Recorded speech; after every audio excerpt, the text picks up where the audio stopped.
Interest is the amount charged by a lender to a borrower. It means that if you borrow some money from a bank, you're going to have to pay back more money than you borrowed.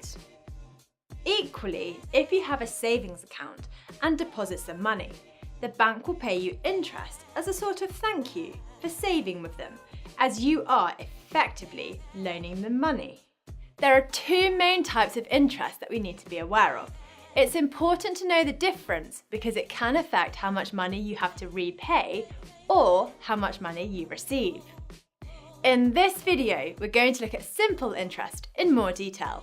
For simple interest, you just pay or receive the exact same amount of interest every year. Simply multiply the numbers together.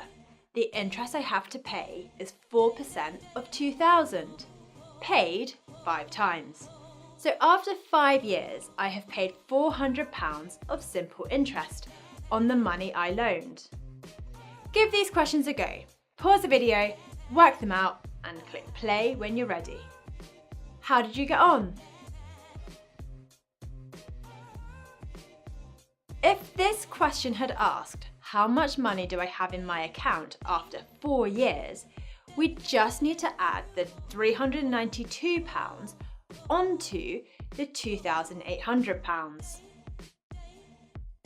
There is a formula for simple interest, but I think it's easier to just work it out without trying to remember the formula.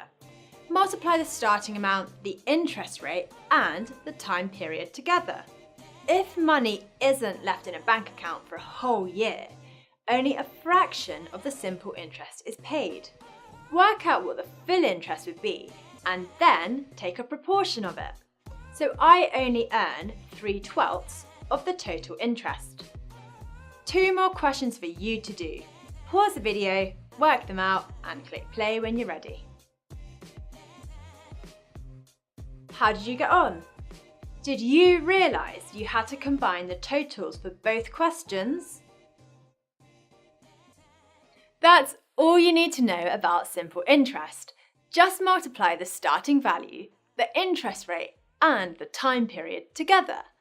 Or that's the formula. But in reality, banks never charge simple interest. They usually prefer compound interest, which we'll look at in another video. If you liked the video, give it a thumbs up. And don't forget to subscribe. Comment below if you have any questions. Why not check out our FuseSchool app as well? Until next time.